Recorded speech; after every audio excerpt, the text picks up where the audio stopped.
வணக்கம். இன்றைக்கி நம்ம பார்க்க போகிற சமையல் ஒரு சூப்பரான கத்திரிக்காய் முருங்கைக்காய் தொக்கு எப்படி செய்யலாங்கிறத பார்க்கலாம். சாம்பார் சாதம், ரசம், தயிர் சாதம் எல்லாத்துக்குமே அட்டகாசமாக இருக்கும். வாங்க இது எப்படி செய்யலாங்கிறத பார்க்கலாம். இப்போ ஒரு பேன் எடுத்துக்கலாம். தேவையான அளவுக்கு எண்ணெய் சேர்த்துக்கலாம். எண்ணெய் நல்லா சூடாயிடுச்சு. ஒரு டீஸ்பூன் போல் கடுகு, ஒரு டீஸ்பூன் சீரகம், 2 வரமிளகா, ஒரு கொத்து கருவேப்பிலை சேர்த்துக்கலாம். இப்போ இதில் ஒரு 3 பச்சை மிளகாய் சேர்த்துக்கலாம். பெரிய வெங்காயம் ஒரு கைப்பிடி அளவுக்கு சேர்த்துக்கலாம். மீடியம் சைஸாக ஒன்று கட் பண்ணிட்டு சேர்த்துக்கலாம். வெங்காயம் வதங்கிறதுக்கு உப்பு சேர்த்துக்கலாம். இப்போ இதில் ஒரு டீஸ்பூன் போல் இஞ்சி பூண்டு பேஸ்ட் சேர்த்து வதக்கி விட்டுக்கலாம். இப்போ பாருங்கள் எல்லாமே நல்லா வதங்கிடுச்சு. இப்போ பொடியெல்லாம் சேர்த்துக்கலாம். 1 டேபிள் ஸ்பூன் மிளகாத்தூள், 1/4 டேபிள் ஸ்பூன் காஷ்மீரி மிளகாத்தூள் கலருக்காக, 1/2 டேபிள் ஸ்பூன் தனியாத்தூள், 1/4 table spoon garam masala, 1/4 table spoon மஞ்சள்தூள். இது எல்லாத்தையும் நல்லா எண்ணெயில் வதக்கி விட்டுக்கலாம். வதக்கி விட்டுட்டு மீடியம் சைஸாக ஒரு தக்காளி மிக்சியில் அடித்து வச்சுருக்கேன், அதை சேர்த்துக்கணும். தக்காளி அடித்து சேர்த்திங்கன்னா உங்களுக்கு அந்த தொக்கு நல்லா ஸ்மூத்தாக இருக்கும். மீடியமான ஃப்ளேமில் வதக்கிட்டு நல்லா எண்ணெய் பிரிஞ்சு வரணும். இப்போ பாருங்கள் நல்லா எண்ணெய் பிரிஞ்சு வந்துருச்சு. இப்போ இதில் வந்து மீடியம் சைஸாக ஒரு முருங்கைக்காயும் ஒரு 3 கத்திரிக்காயும் சேர்த்துக்கலாம். கட் பண்ணிவிட்டு சேர்த்துருக்கேன். இப்போ இதை நல்லா பரட்டி விட்டுக்கலாம். ஒரு 2 நிமிஷத்துக்கு பரட்டிக்கலாம். அப்போ தான் அந்த மசாலா உப்பு எல்லாமே காய்கறிகள் இறங்கும். இப்போ காய்கறி நல்லா பரட்டியாச்சு. இப்போ கொஞ்சமாக தண்ணி சேர்த்துக்கலாம். நல்லா சூடு பண்ணிவிட்டு தண்ணி சேர்த்துக்கோங்க. அப்போ தான் காய்கறிகள் வந்து வேகும், இல்லைன்னா முருங்கைக்காலாம் வேகாது.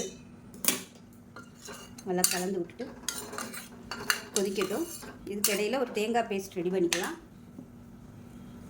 ஒரு 5 டேபிள் ஸ்பூன் துருவின தேங்காய், 2 வரமிளகா, ஒரு டீஸ்பூன் போல் சோம்பு போட்டு வச்சுருக்கேன். இதை நல்லா தண்ணி ஊற்றி நல்லா கெட்டியாக அரைச்சிக்கலாம். இப்போ காய்கறி வந்துட்டு இருக்குது. இதில் 1/4 டீஸ்பூன் போல் ஜீரகத்தூள் சேர்த்துக்கலாம். முதல்ல சேர்க்க மறந்துட்டேன். நீங்கள் பொடியெல்லாம் சேர்த்து வதக்கையிலே ஜீரகத்தூளையும் சேர்த்துக்கோங்க. நல்லா கலந்து விட்டுட்டு மூடி வச்சிடலாம். முருங்கைக்காய் நல்லா வேகணும். இப்போ எப்படி இருக்குன்னு பார்க்கலாம். இப்போ பாருங்கள் நல்லா எண்ணெயெல்லாம் பிரிஞ்சு நல்லா சூப்பராக வந்துருச்சு. முருங்கைக்காய் வெந்திருக்கான்னு பார்த்துக்கோங்க. ஒரு 3/4 பதம் வெந்துருச்சுன்னா நம்ம அரைச்சி வச்சுக்க அந்த தேங்காய் பேஸ்ட்டை சேர்த்துக்கலாம். சேர்த்து கலந்து விட்டுக்கலாம். இப்போ மிக்ஸி அலசிட்டு தண்ணி சேர்த்துக்கலாம். இது எல்லாத்தையும் நல்லா கலந்து விட்டுக்கலாம். பாருங்கள் பார்க்கையிலே சூப்பராக வந்துருச்சு.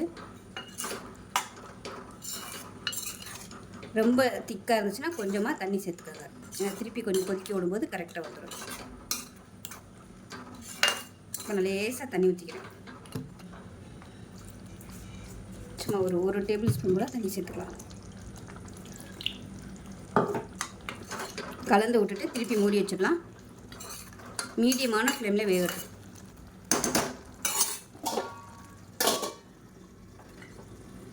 இப்போ எப்படி இருக்குன்னு பார்க்கலாம். பாருங்கள் சூப்பராக வந்துருச்சு. இப்போ இந்த ஸ்டேஜில் அமர்த்திடலாம். கரெக்டான அளவில் இருக்குது. அமர்த்திட்டு கொத்தமல்லியில் சேர்த்துக்கலாம். சூப்பரான கத்திரிக்காய் முருங்கைக்காய் தொக்கு ரெடி ஆயிடுச்சு. சாதத்துலேயும் போட்டு பசஞ்சு சாப்பிட்லாம். தயிர் சாதத்துக்கு அட்டகாசமாக இருக்கும். சைடிஷாகவும் வச்சு சாப்பிட்லாம். சூப்பராக ரெடி ஆகிடுச்சு. செஞ்சு பாருங்கள். செஞ்சு பார்த்துட்டு எப்படி இருந்துச்சுங்க சொல்லுங்கள். வீடியோ பிடிச்சிச்சுன்னா லைக் பண்ணுங்கள், கமெண்ட் பண்ணுங்கள். சேனலை சப்ஸ்கிரைப் பண்ணுங்கள். பக்கத்தில் பெல் பட்டனையும் ப்ரெஸ் பண்ணுங்கள். நன்றி.